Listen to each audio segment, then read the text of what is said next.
Assalamualaikum warahmatullahi wabarakatuh. Halo semuanya teman-teman. Selamat siang, selamat datang kembali di channel kesayangan kita, channel Ilo Entry, dan masih bersama saya Ilo dimanapun teman-teman berada. Semoga teman-teman selalu dalam keadaan sehat walafiat tanpa kekurangan satu apapun. Amin amin ya robbal alamin.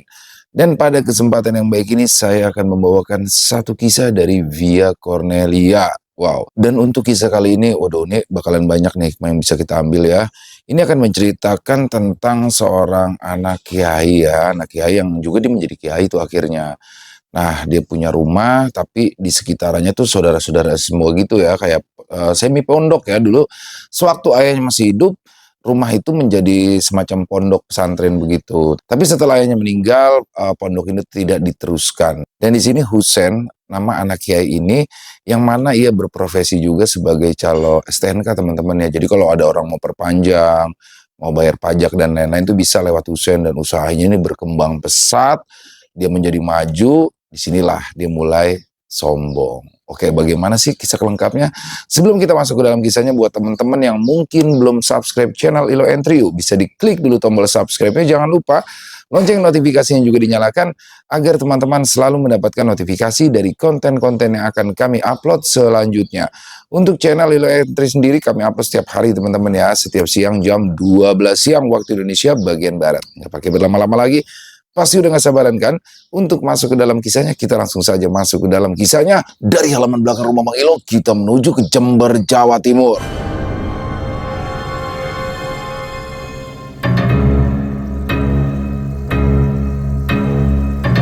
Santet mematikan untuk anak kiai.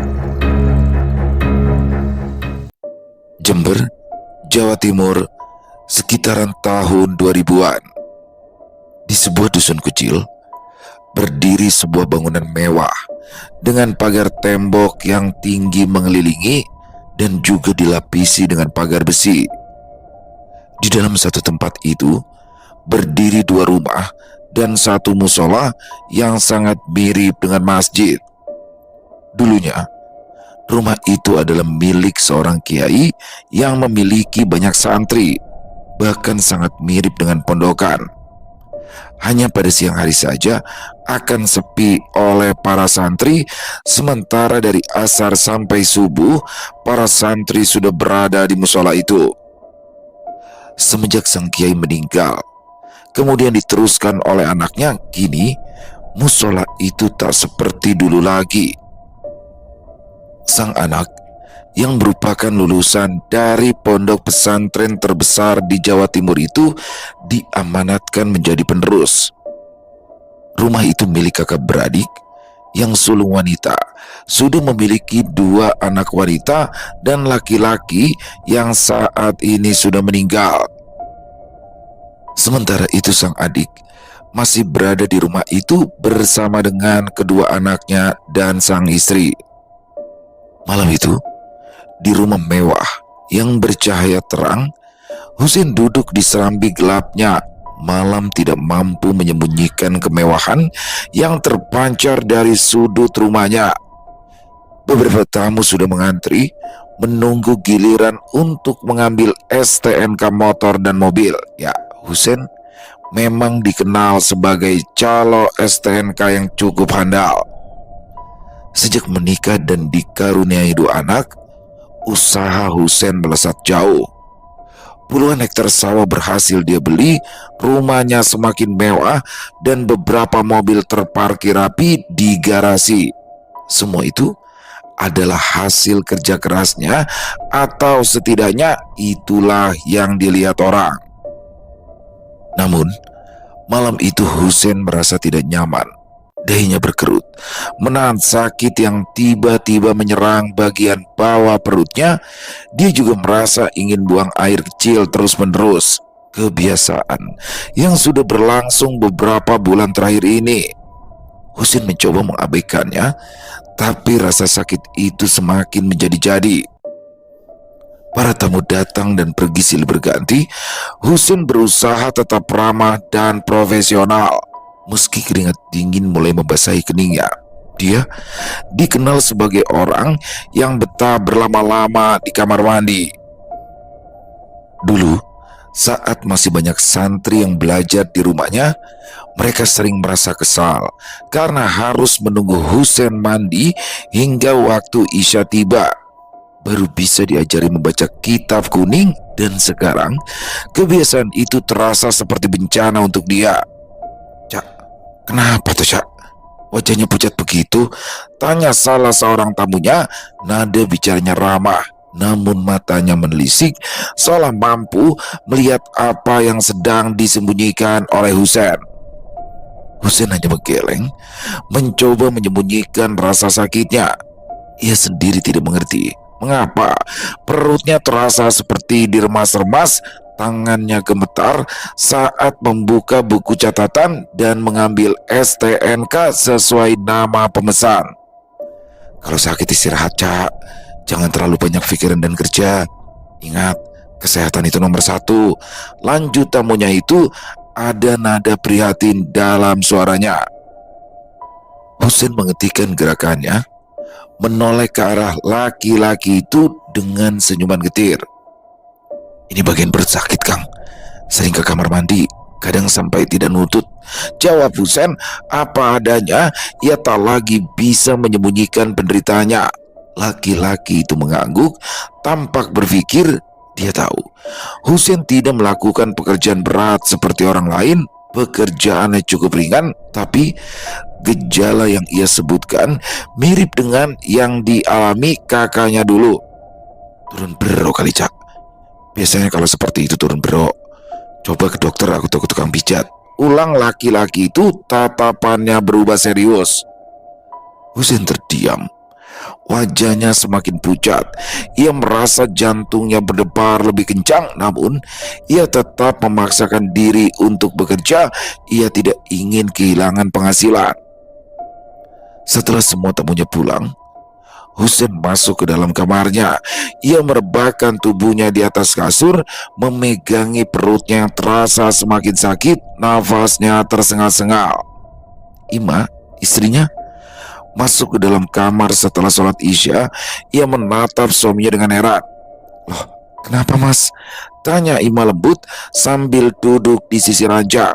Matanya menyiratkan kekhawatiran, namun di balik itu tersembunyi ketakutan yang mendalam.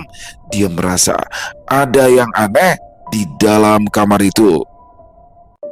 Husain menoleh, nafasnya tersengal-sengal. "Perutku sakit, Dek. Tolong ambilkan obat," jawab Husain. Wajahnya pucat pasi, matanya sayu, bibirnya memutih. Imam bergegas bangkit. Untungnya ia memiliki obat pereda nyeri yang baru dibeli beberapa hari yang lalu.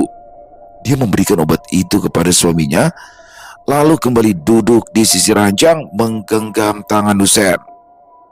Husain menelan obat itu dengan susah payah, lalu meletakkan gelas air di atas nakas. "Ini pasti ulah Agus, Dek. Dia itu meski kiai tapi tukang santet," celetuk Husain tiba-tiba. Matanya memancarkan amarah dan kebencian. Ima terkejut. Dia sontak menarik tangannya dari genggaman Husain. "Mas, kenapa nuduh seperti itu? Gus Ansori itu ahli ibadah. Orangnya juga baik. Sejak kapan dia punya ilmu seperti itu? Kamu ini cuma kecapean. Lebih baik pergi ke dokter aja ya," jawab Ima. Hatinya berdebar. Ia tidak percaya suaminya bisa menuduh orang tanpa bukti. Husain menatap Ima dengan pandangan tak suka. Keningnya berkerut, wajahnya memerah. Dia langsung memalingkan wajah, memunggungi istrinya. Ima mengusap dadanya, mencoba menenangkan diri. Ia lalu bangkit dan keluar kamar, menghampiri kedua anaknya yang tengah belajar di ruang tengah. Ima terdiam. Dia takut jika sampai Gus Ansori, suami dari kakak iparnya, tahu apa yang dikatakan Husain. Dia sangat yakin akan terjadi pertengkaran besar. Ya, suaminya memiliki mulut yang sudah sembarangan menuduh orang. "Bu, kenapa melamun?" tanya Fitria, anak pertama dari Ima dan Husain. Ima tersenyum tipis, lalu menggeleng. Dia mengusap kepala putrinya dengan lembut. Sejak awal menikah, Suaminya memang dikenal galak dan suka berbicara sembarangan meski memiliki ilmu agama yang tinggi. "Tidak apa-apa, sudah ya, kamu belajar aja dulu ya," jawab Ima. Suaranya lirih, namun di balik senyumnya tersembunyi ketakutan yang mendalam. Dia tidak tahu apa yang akan terjadi selanjutnya. Ima duduk terdiam, menatap kosong ke arah luar jendela. Sejak menikah, dia bukan lagi Ima yang dulu. Ima harus selalu patuh pada suaminya. Bahkan sebelum ibu mertuanya meninggal, dia selalu dikekang, dicaci maki dengan kata-kata kasar. Meski ibu mertuanya adalah sosok yang dihormati para tetangga, luka itu masih membekas di hatinya.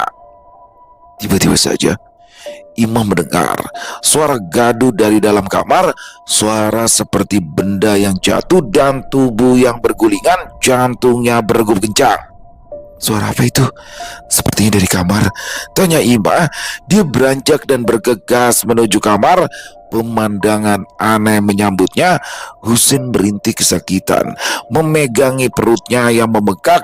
Dia meraung-raung, menyebut nama Allah, namun umpatan dan tuduhan tetap keluar dari mulutnya. "Ya Allah, musnahkan manusia itu ya Allah, manusia dajjal tukang santet," teriak Husin, matanya melotot liar. Ima menggelengkan kepala. Ia memegang tangan suaminya, berusaha menenangkan. "Mas, jangan bicara kayak gitu. Kalau kedengaran orang lain bisa bahaya. Nanti jadi bertengkar. Yuk, kita ke dokter aja yuk," ajak Ima. Suaranya bergetar. Dia berbalik mencari pertolongan. Saat itu, seorang tetangga yang masih memiliki hubungan keluarga tengah duduk santai di depan rumahnya sambil merokok. Dia adalah Romli. Seperti biasa, setelah memberi makan dan minum sapi-sapinya, dia akan bersantai di depan rumah sambil merokok dan menyeruput kopi. "Gus Romli, tolong, Husin sakit," teriak Ima. Suaranya penuh kepanikan. Firasat buruk semakin kuat mencengkramatinya. Romli langsung bangkit, mematikan rokok yang masih menyala. Tanpa berganti pakaian, hanya mengenakan sarung yang melilit tubuhnya, dia berlari menuju rumah Husin. Di sana, dia melihat Husin tengah menggeliat di lantai. Seperti cacing kepanasan, wajahnya merah padam, keringat membasahi seluruh tubuhnya, terus merintih kesakitan. "Ada apa ini, Lek?" tanya Romli heran dan cemas. "Gak tahu, perutnya sakit katanya. Sudah minum obat tapi masih aja kesakitan," jawab Ima. Suaranya bergetar karena khawatir. "Baik, saya panggil orang dulu untuk membawanya ke puskesmas," kata Romli. Ia kemudian berlari keluar, memanggil beberapa tetangga untuk membantu. Setelah mengenakan baju seadanya, ia pun kembali ke rumah Husin. Husin dibawa ke puskesmas dengan menggunakan beca motor. Malam itu, udara semakin dingin dan menusuk tulang. Jalanan sepi, rumah-rumah sudah tertutup rapat. Hanya ada beberapa lampu penerang jalan yang temaram, bayangannya terlihat di jalan. Mereka melewati hamparan sawah yang luas. Kegelapan menyelimuti segalanya. Hanya suara jangkrik yang bersautan menambah suasana malam itu semakin mencekam. Angin berembus sepoi-sepoi. Kanan kiri sudah tak ada apapun, hanya tanaman padi dan jagung. Setelah beberapa menit, mereka pun tiba di puskesmas. Husin dituntun ke ruang UGD. Sementara beberapa orang yang mengantar menunggu di luar. Ima setia berdiri di samping suaminya, menggenggam tangannya erat. Karena malam, dokter jaga masih keliling. Seorang perawat memeriksa kondisi Husin. Tak lama kemudian dokter datang dan kembali memeriksa Husin dengan seksama. Bapak sering mengangkat beban berat atau duduk terlalu lama di kamar mandi ya? Ini Bapak sepertinya turun bro dan ada benjolan. Bapak harus segera melakukan pemeriksaan lebih lanjut dan juga pengobatan secepatnya, ujar dokter. Wajahnya serius, suaranya datar sambil memperhatikan Husin dengan seksama. Namun Husin hanya mengangguk. Dia yakin sakitnya ini bukan hanya karena masalah medis, melainkan ada campur tangan ilmu hitam. Firasat buruk semakin kuat mencengkramatinya. Husein hanya bisa terdiam. Tubuhnya terasa lemas dan juga sakit, namun di dalam kepalanya ribuan pikiran saling berpacu. Ingatannya melayang. Pada saat Tino mendatangi rumahnya dengan marah besar, tatapan mata Tino yang tajam dan penuh amarah membuatnya ketakutan.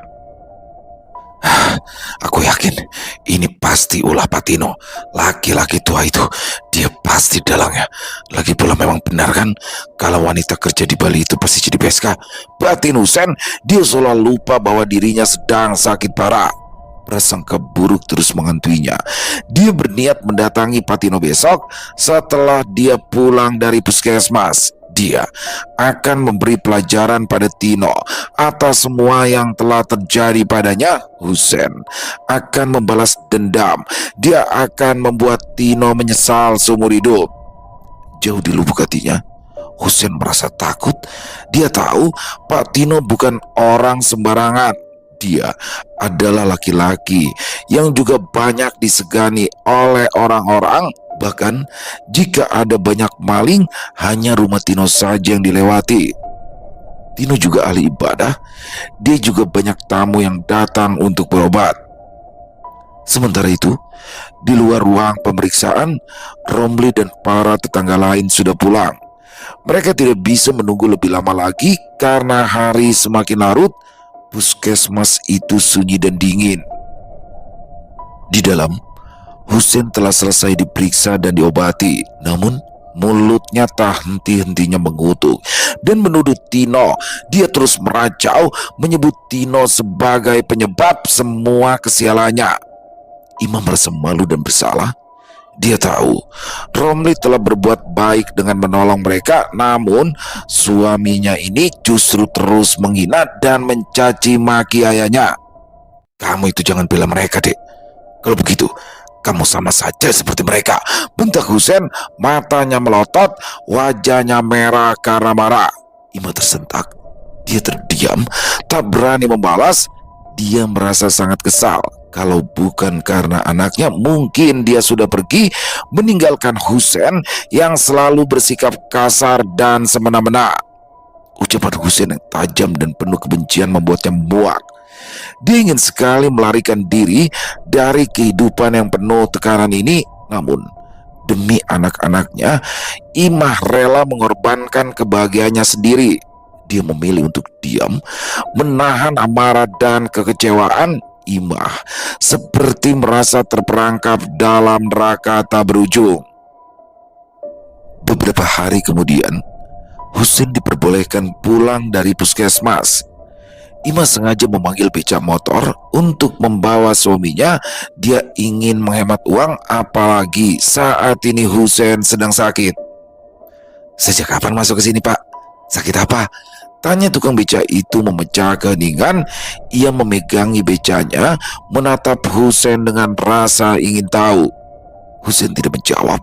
Seperti biasa, sikapnya angkuh dan suka merendahkan. Ia merasa dirinya terlalu tinggi untuk berbicara dengan tukang beca yang dia anggap miskin dan hina. 2 hari yang lalu, Pak, jawab Imah. Ia merasa tidak enak. Ia tersenyum tipis pada tukang beca, mencoba menebus kesombongan suaminya. Tukang beca itu menggelengkan kepala, menyesal telah bertanya. Dia sadar dirinya tidak pantas berinteraksi dengan orang kaya seperti Husein. Ia hanya bisa menelan ludah dan menunduk. Namun tukang beca itu tetap menghormati Imah dan tersenyum getir. Oh begitu, semoga cepat sembuh ya Nyai, Pak Huseinnya. Laki-laki itu mulai mengendarai becanya, membelah jalanan yang terik dan berdebu. Husein duduk diam di depan, wajahnya muram, matanya tajam, penuh kebencian dan juga dendam. Tak lama kemudian, beca berhenti di depan rumah Husein. Imam membantu suaminya turun dengan hati-hati, namun Tiba-tiba saja Husein berjalan cepat menuju ke arah rumah Patino. Langkahnya terhuyung-huyung, namun matanya memancarkan sorot amarah. Beberapa warga yang melihat Husein tergesa-gesa menghampirinya. Mereka heran melihat Husein yang baru pulang dari puskesmas tampak begitu marah. "Mau kemana, Sen? Kok terburu-buru? Katanya kamu sakit?" tanya seorang laki-laki parubaya. Husein berhenti dan tersenyum sinis. "Ya, mau ke rumah Tino tua bangka itu. Kamu tahu, aku ini sakit karena dia yang menyantet," jawab Husein dengan nada tinggi. Suaranya menggema. Bersamaan dengan itu, Romli keluar dari rumahnya. Dia mendengar nama ayahnya disebut-sebut dan merasa jika ada sesuatu yang tidak beres. "Ada apa ini?" tanya Romli dengan tenang, namun matanya menatap Husein dengan tajam. "Bapakmu itu loh, yang sudah menyantet aku. Orang tua semakin lama seharusnya bertobat, malah bikin dosa terus." Suara Husein semakin meninggi, membuat beberapa warga yang lewat berhenti dan menyaksikan pertengkaran itu. Romli menggelengkan kepala. Dia duduk di depan bambu depan rumahnya, menyilangkan kakinya dan tertawa sinis. Husein, kiai macam apa kamu ini?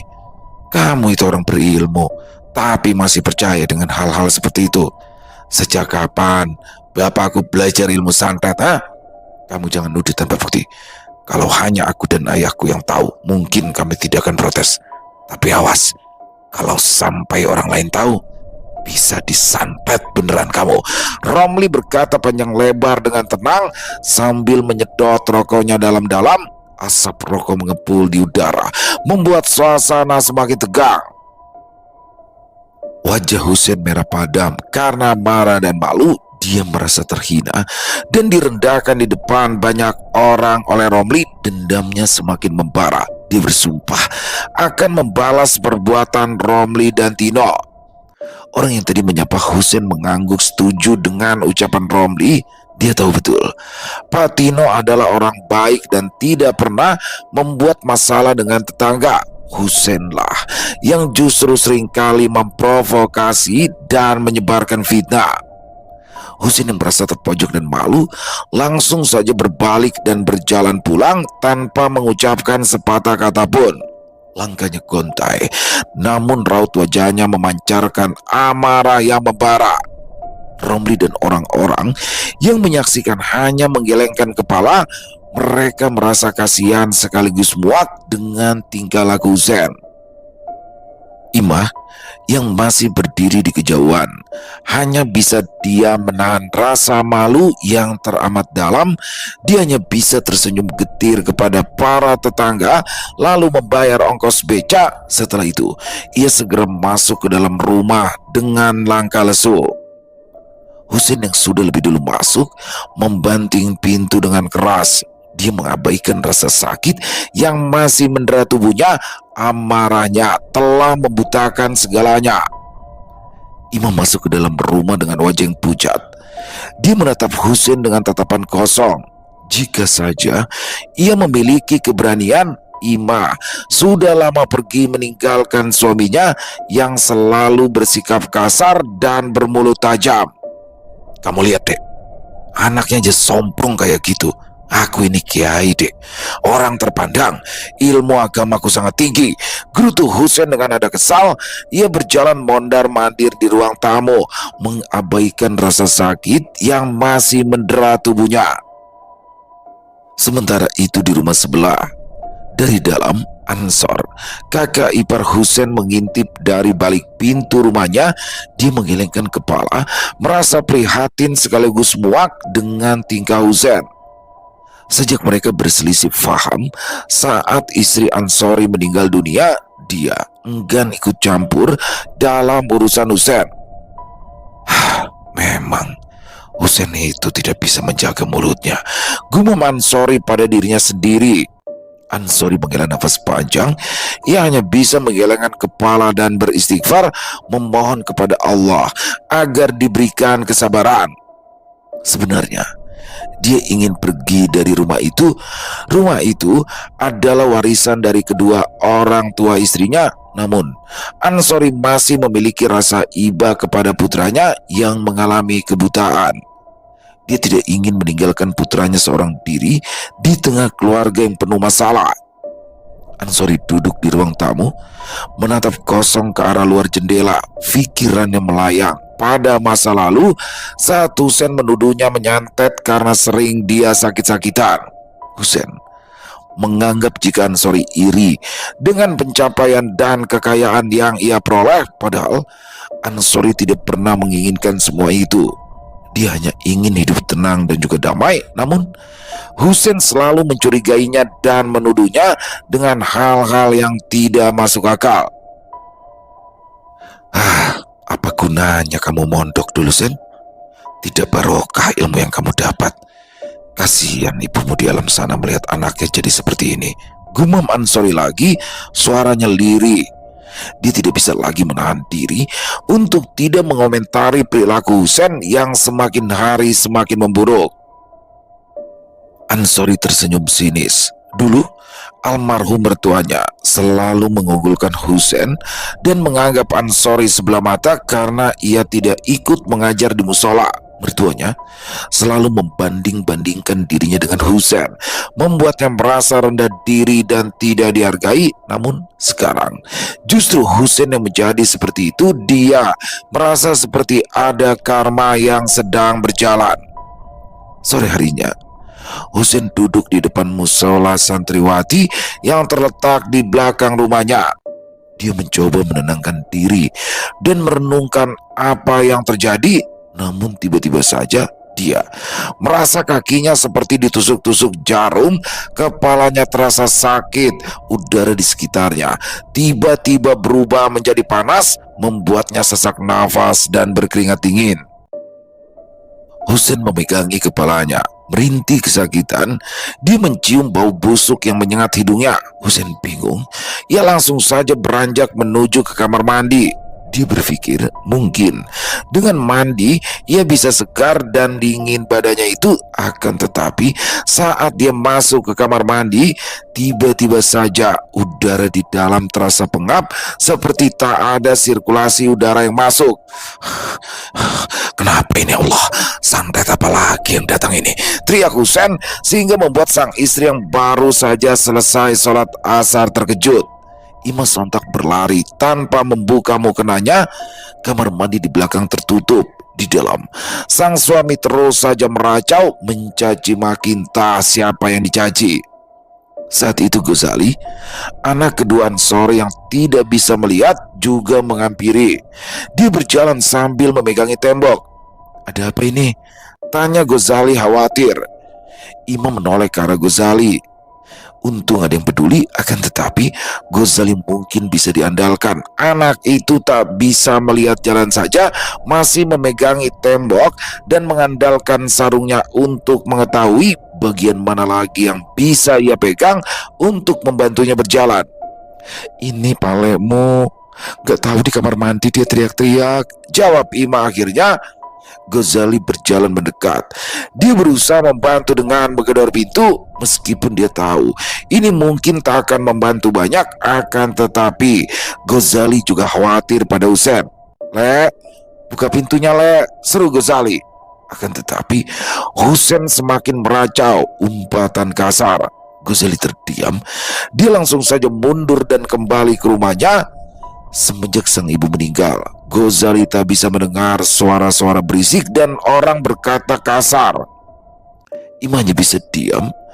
Cukup lama Ima berusaha untuk membujuk Husein keluar, akan tetapi sang suami masih saja, hingga akhirnya pintu terbuka dan itu justru membuat Ima terkejut. "Astagfirullahaladzim, Mas, kenapa kamu kayak gini, Mas?" tanya Ima sambil berusaha membantu sang suami yang tubuhnya terlihat lemah. Wajah Husein berubah pucat, badannya menggigil dan basah semua. Ima segera memapanya dan membawa masuk. Ima juga membantu mengganti pakaian Husein yang sudah basah. "Mas, istighfar, Mas. Jangan kayak gitu dong, kayak orang gak beriman aja. Kamu dosa bicara kotor seperti itu, Mas," nasihat Ima, berharap sang suami sadar. Akan tetapi Husein tetaplah Husein si keras kepala dan juga seenaknya sendiri. Dia merasa paling benar. Diam mulutmu itu, Imah. Tahu apa kamu tentang dosa?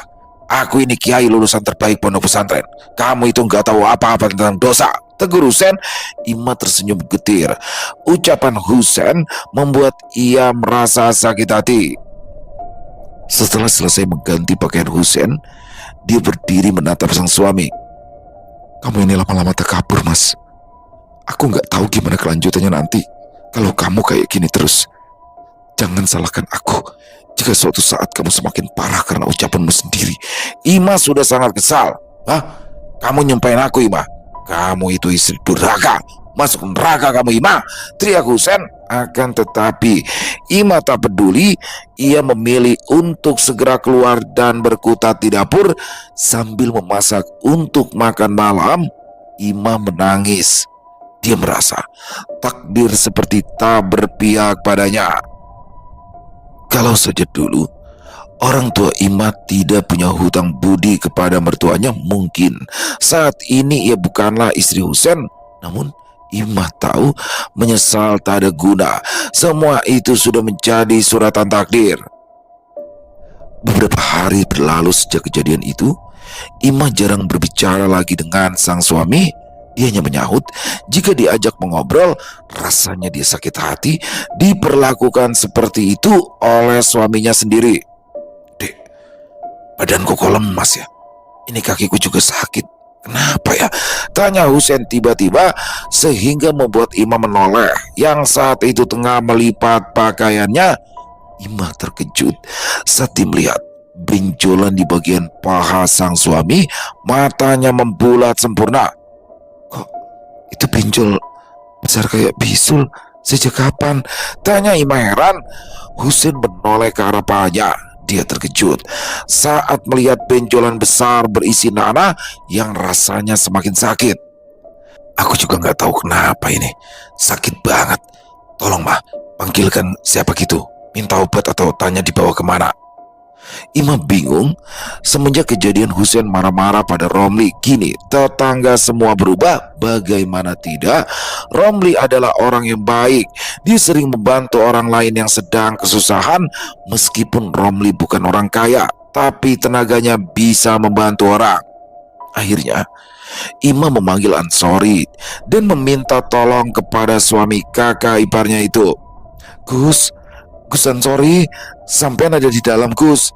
Tanya Imah. Dia sebenarnya takut memanggil iparnya itu. Pintu samping rumah Ansori terbuka. Ansori muncul dengan pakaian rapi, seolah hendak pergi ke suatu tempat. Mungkin dia akan pergi sholat di musola, atau mungkin ada urusan lain yang harus ia selesaikan. Namun Imah tidak peduli kemana Ansori akan pergi. Yang terpenting saat ini adalah menyelamatkan suaminya. Ada apa? Tanya Ansori tanpa menatap Imah. Nada bicaranya datar, namun tersirat sedikit kekhawatiran. Mas Husein, Gus, dia tiba-tiba keluar benjolan dan sekarang kesakitan. Saya bingung bagaimana cara membawanya ke rumah sakit, jawab Imah dengan nada panik. Air mata mulai membasahi pipinya. Ansori terdiam sejenak. Dia menimbang-nimbang. Meskipun ia merasa kesal dan sakit hati pada Husein, tapi tetap saja dia tidak bisa membiarkan Husein menderita. Ansori melangkah keluar dari rumahnya dan masuk ke dalam rumah Husein. Ansori melihat Husein terbaring lemah di atas ranjang, merintih kesakitan. Benjolan di pahanya semakin membesar dan mengeluarkan nanah berbau busuk. Ansori tahu Husein harus segera mendapatkan pertolongan medis. Ansori keluar rumah dan mencari mobil sewaan. Mereka membawa Husein ke rumah sakit terdekat. Sepanjang perjalanan, Husein merintih kesakitan. Tubuhnya menggeliat, keringat dingin membasahi wajahnya. Imah tidak henti-hentinya memegangi tangan suaminya, mencoba menenangkannya. Ansori duduk di depan, di samping sopir. Meskipun ia merasa kesal dan sakit hati dengan Husein, rasa kemanusiaannya lebih besar. Ansori tidak mungkin membiarkan iparnya menderita seorang diri. Setelah menempuh perjalanan yang cukup panjang, akhirnya mereka tiba di rumah sakit tingkat daerah. Husein segera dibawa ke ruang gawat darurat untuk mendapatkan pertolongan medis. Dokter memeriksa benjolan di kaki Husein. Dokter mengatakan itu akibat dari diabetes yang ternyata saat ini gula darah Husein sangat tinggi. Dokter menyarankan untuk segera dilakukan operasi kecil untuk mengeluarkan isi benjolan tersebut. Ima setuju, sementara Ansori tak bisa mengatakan apapun, dia hanya bisa menemani. Saat itu juga, dokter langsung saja melakukan operasi kecil. Mengejutkan, isi dari benjolan tersebut, Husein sudah dipengaruhi oleh obat bius sehingga ia tak merasa sakit saat benjolan itu diiris.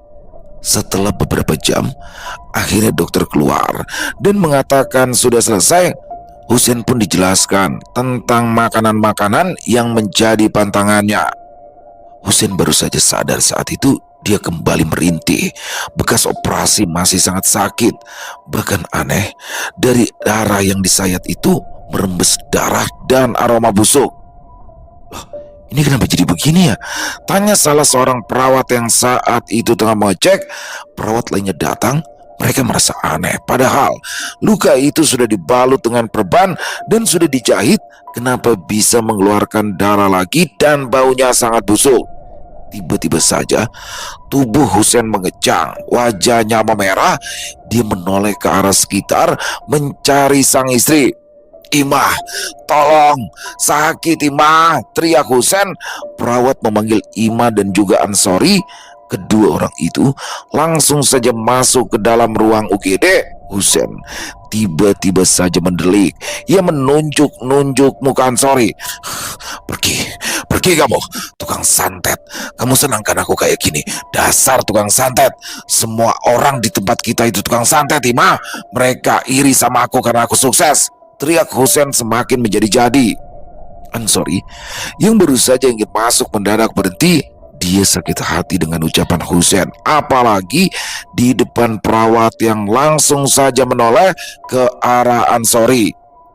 Ansori langsung saja pergi tanpa berpamitan. Dia muak dengan tuduhan yang tanpa alasan seperti itu. Imam menoleh dan mengejar Ansori, akan tetapi iparnya itu sudah tidak ada. Imah hanya bisa menghela nafas panjang dan kembali masuk ke dalam UGD. Saat itu Husein sudah kembali dan Husein sudah kembali ditindak oleh dokter. Beberapa jam kemudian, dokter kembali keluar. Kondisi Husein sudah lumayan membaik. Imah duduk di sebelah sang suami.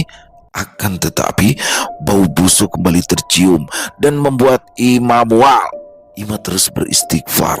Dia bingung harus bagaimana. Jika kondisi sang suami mendadak seperti ini, Imah menghela nafas panjang. Lalu tak sengaja ia melihat ke arah luka Husein. Dan aneh, benjolan itu kembali tumbuh dan kini hampir di seluruh kaki Husein, bahkan ukurannya sangat besar. Astagfirullah, kenapa bisa kayak gini? Imam menangis. Belum juga sempat ia menoleh ke tempat lain, tiba-tiba saja benjolan itu meletus dan mengeluarkan darah bercampur nanah. Ulat-ulat kecil juga keluar dari luka tersebut. "Ya Allah, ini kenapa? Suster, dokter!" Imam berteriak mencari bantuan. Tak lama kemudian, para perawat datang menghampiri. Mereka langsung masuk dan melihat keadaan Husein. Mereka merasa ada yang tidak beres. Kalau memang ini diabetes, tidak akan secepat ini. Suster pun dengan cepat merawat luka itu. Meskipun mereka sudah mengenakan masker berlapis, tapi bau itu masih menyengat. Salah satu perawat menghampiri Imah. "Bu, ini kayaknya gak wajar deh. Coba ibu datang ke kiai atau siapapun yang bisa mengobati. Jika dilihat dari indikasinya tidak mungkin keluar benjolan hanya dalam hitungan menit dan bisa meletus seperti ini. Apalagi ini juga sudah ada belatungnya," jelas sang perawat. Imah terdiam. Sebenarnya ia tak percaya dengan hal-hal seperti itu, akan tetapi bisa saja terjadi sebab Husein yang selalu menuduh orang. Bisa jadi salah satu orang ada yang sakit hati dan benar-benar mengirimkan santet kepada Husein. Yesus, insya Allah nanti saya akan cari kiai, jawab Ima putus asa. Setelah selesai merawat luka Husein, perawat itu pun keluar. Ima kembali duduk. Pikirannya berkecamuk. Dia tidak bisa menuduh orang lain seperti sang suami. Ima terus berbaik sangka, tapi ia juga akan datang ke Paman Husein untuk meminta doa. Beberapa jam kemudian, Husein sudah akan dipindahkan ke ruang perawatan sebab kondisinya sudah mulai membaik, tapi harus dilakukan perawatan lagi. Luka-lukanya masih butuh penanganan, apalagi dengan luka yang tak wajar seperti itu. Ima tampak sangat lesu. Di luar, beberapa tetangga datang, rombongan menyewa mobil untuk menjenguk Husein. Begitulah di desa itu, jika ada warga yang sakit, maka warga lain akan bersama-sama menjenguk meskipun mereka tidak membawa apa-apa, tapi sifat kemanusiaannya sangat tinggi. Saat itu, Husein baru saja dipindahkan ke ruangan. Sementara itu, orang-orang yang hendak menjenguk langsung saja bertanya ke resepsionis. Maaf, mau tanya ruangan atas nama Husein di mana ya? Tanya Atem, salah satu dari mereka yang tak lain adalah Paman Husein. Perawat menjelaskan di mana dan mereka pun langsung menuju ruangan Husein. Setelah melewati lorong-lorong panjang, mereka akhirnya sampai dan saat itu Husein baru saja direbahkan tubuhnya.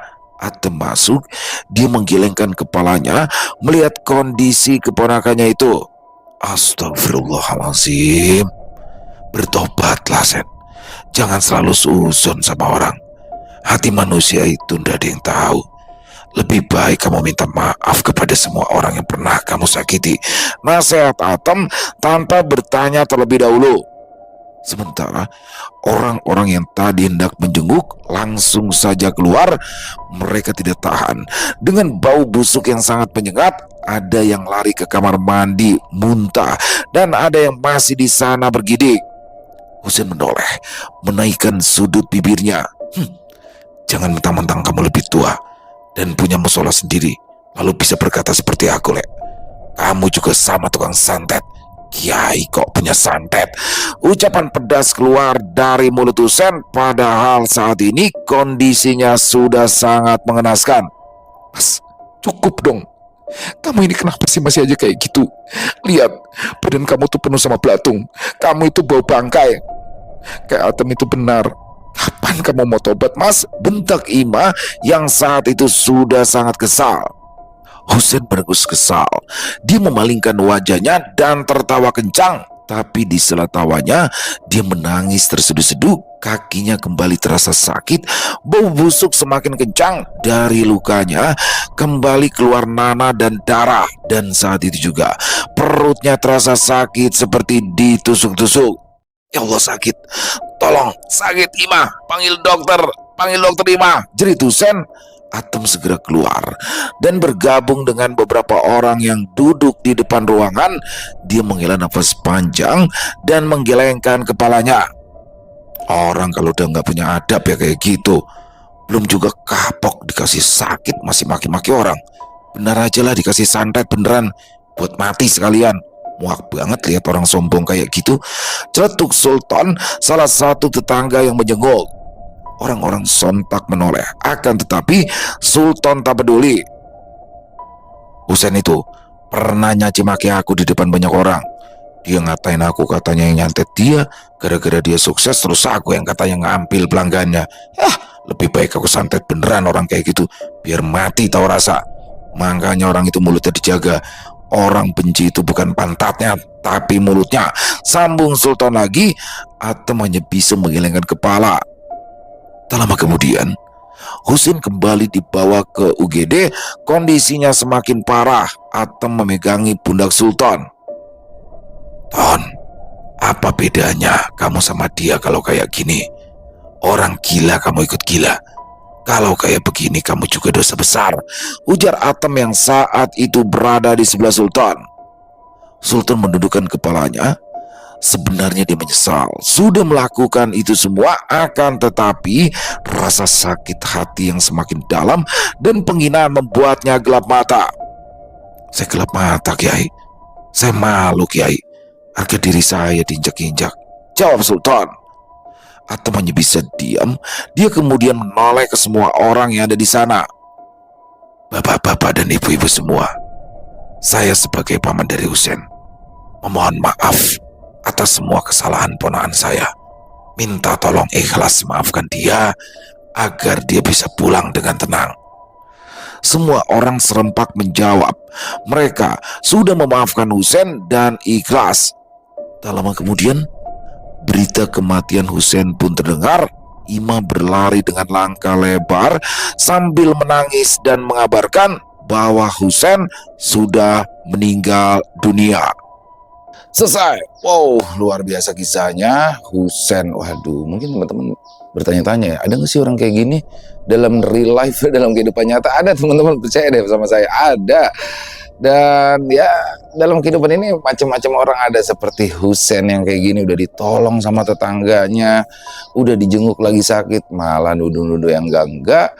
Dan ya ini adalah buah ya. Mungkin juga Husein di sini merasa ilmunya tinggi, pernah mondok, terus dia juga secara ekonomi bagus karena sukses menjadi calo STNK itu, atau mungkin lebih halusnya biro jasa kali ya, bukan calo STNK.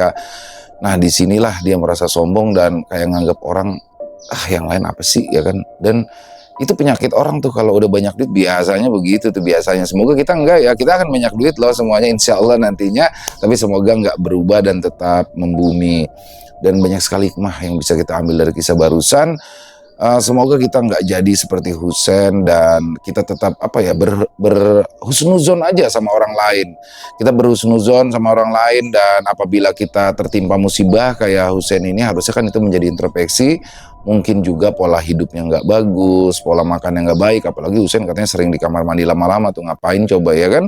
Nah itu jadi lebih ke introspeksi diri aja deh, yang pasti pikiran teman-teman, karena pikiran itu sangat berpengaruh untuk kesehatan, sangat teramat sangat, bahkan lebih besar daripada pola hidup, pola makan. Jadi tetap bahagia aja ya teman-teman ya. Dan oh ya, mungkin teman-teman bingung, ini sebenarnya Husein ini disantet atau gimana sih sakitnya? Nah tadi di endingnya tadi itu kan ada yang bilang tuh, kalau dia terlanjur sakit hati jadi nyantet. Jadi kayak kayak ditunjukin tuh sama Tuhan. Itu orang secara nggak langsung ngomong langsung kepada Pak Atem ya, kakek Atem atau paman Atem.